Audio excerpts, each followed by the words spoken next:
Les amis, laissez-moi vous raconter une histoire. Cette histoire est l'histoire d'un club nommé le Real Madrid, club qui se croit encore meilleur club du monde, alors que ils enchaînent les désillusions et les affichages en public. Ils commencent par dire très souvent que le FC Barcelone sont obsédés par le Real Madrid et puis au final, à chaque fois que ça ne va pas dans leur club, parlent d'une affaire Negreira qui a été démentie. Quand le Barça va sur une piste, ils vont sur la même piste du marché parce qu'ils ne savent pas faire un travail de recrutement intelligent.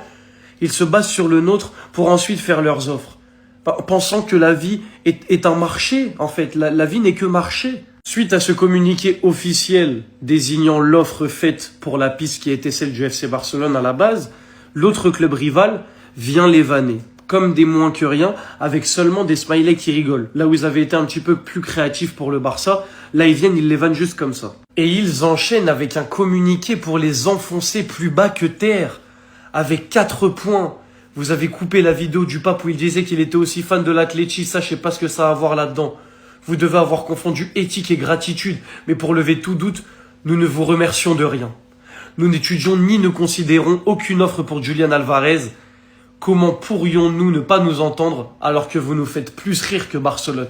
Déjà, ils envoient une balle au Barça, l'Atlético, mais ils envoient une balle au Barça pour en envoyer une encore plus grosse au Real Madrid, pour les ridiculiser un petit peu plus encore sur cette place publique.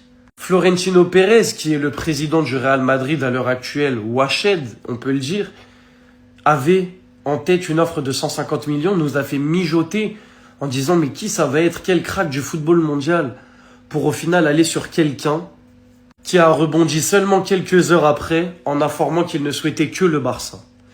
Donc ça veut dire que là, ils disent qu'on est obsédé par eux, ils font la même offre que nous sur le même joueur, enfin une offre un petit peu plus, mais bref, ils vont sur le même joueur que nous, ils se font recal, Alvarez les humilie sur la place publique, et le pire c'est qu'ils vont essayer de bien dormir.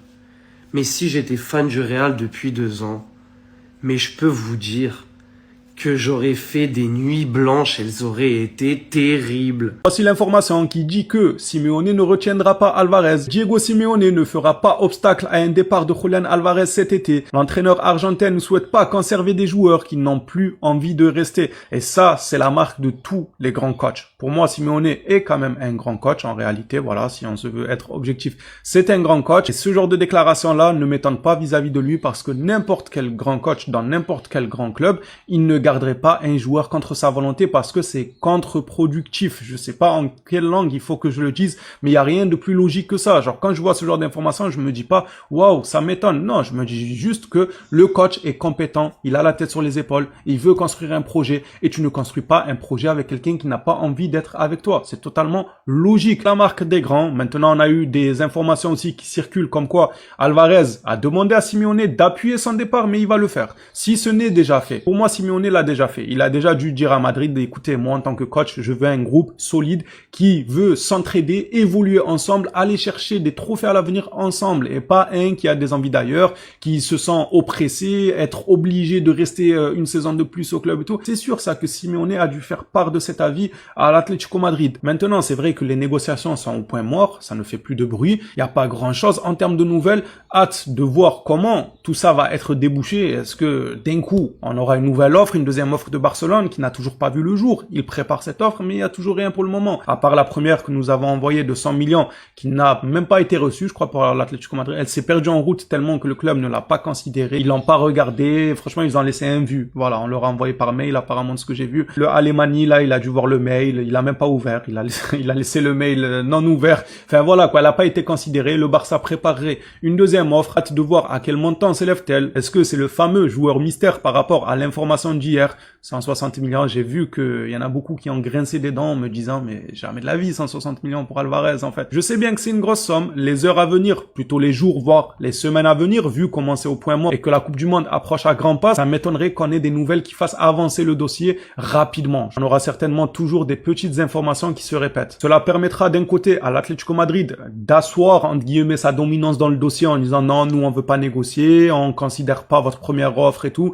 Ils font passer un peu la tempête et Et après, ils se retrouveront obligés de venir discuter. Peut-être que ça fera du bien à leur ego, ce moment-là où ils ne calculent pas le Barça, ils ne répondent pas, tout ça, tout ça. Mais en fin de compte, ils se verront obligés de venir négocier avec Barcelone. Et peut-être que le Barça le sait bien, qu'après la Coupe du Monde, il n'y a aucune raison que Madrid ne négocie pas au vu de l'envie grandiose de partir de Julián Álvarez. Le mec, il veut que ça. Même si vous savez très bien à quel point j'estime que c'est important qu'ils le disent publiquement pour faire avancer les choses. On verra bien. Soit il le dira publiquement, soit après le mondial, Atlético Madrid lèvera un peu d'ego dans ce dossier pour aller négocier et empocher un joli chèque, parce qu'on parle beaucoup du Barça qui pourrait recruter un très bon joueur, mais c'est pas gratuit non plus. L'Atlético Madrid aura un joli chèque, ils auront de quoi faire pour aller chercher un nouveau remplaçant et à plusieurs postes même. Ils pourraient s'acheter des neufs, des milieux, des défenseurs. Enfin, ça fait toujours du bien de recevoir 130 millions, c'est juste énorme. Même 130 millions, il y a des supporters qui ne veulent pas entendre parler de cette somme. Ils auront quand même de quoi faire. Voilà, ils ne se font pas non plus arnaquer, quoi. Même pas du tout, là. En réalité, loin de là. Les phénomènes, ça sera tout pour cette vidéo actualité. On n'a pas grand chose ces derniers temps. J'espère que ça va bouger dans les jours à venir. N'hésitez pas à suivre l'aventure à mes côtés avec un petit like, un petit abonnement. Ça soutient la chaîne. Ça me donnera envie et un retour sur le travail effectué sur ma chaîne.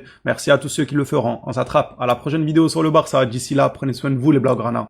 Les gars, c'était donc Julián Álvarez. Les 150 millions, c'était ni pour Olysée, ni pour Vitinha, ni pour Joao Neves. C'était pour Julián Álvarez. Le Real Madrid communique et affirme avoir envoyé une offre de 150 millions d'euros à l'Atlético Madrid sur Julián Álvarez. L'Atlético a remercié le Real pour son offre, mais a refusé et demande le montant de sa clause 500 millions. Les Madrilènes, ils veulent les cibles du Barça. Ils veulent les cibles du Barça. Les gars, en plus, l'autre fois, dans ma vidéo, où j'avais dit c'est sûrement Vitinha, Joao ou Doué. Après, j'avais réfléchi, j'avais fait un commentaire à moi-même. J'avais dit peut-être Julián Álvarez. Regardez, c'était il y a 4 jours. Eh ben, c'était lui. Voilà. Par contre, les gars, l'Atlético Madrid, comment ils sont en train de se moquer du Real Madrid et du Barça, c'est trop. En fait, là, ils sont en train de chambrer tout le monde. On a cru que c'était que pour le Barça, mais le Real aussi, ils y sont passés. Déjà, ils ont mis des emojis morts de rire, mais ils se sont pas arrêtés là. Regardez ce que l'Atlético a dit au Real Madrid. De 1, vous avez coupé la vidéo du pape où il disait être lui aussi supporter de l'Atlético. Donc déjà, ça, il envoie le prix, l'Atlético. De 2, vous avez sans aucun doute confondu politesse et gratitude. Mais pour qu'il n'y ait aucun doute, nous ne vous remercions pour rien.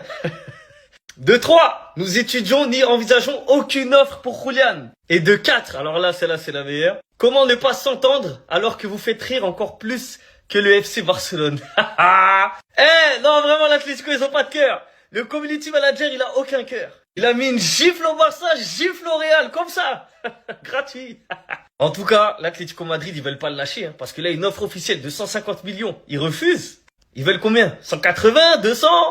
Là, ils sont clairement en train d'envoyer un message. Les gars, on n'a pas besoin d'argent. Ils sont prêts à tout pour garder Julián Álvarez. Je sais pas si c'est du bluff, s'ils veulent gratter 10, 15 millions en plus. Mais franchement, ils ont du courage.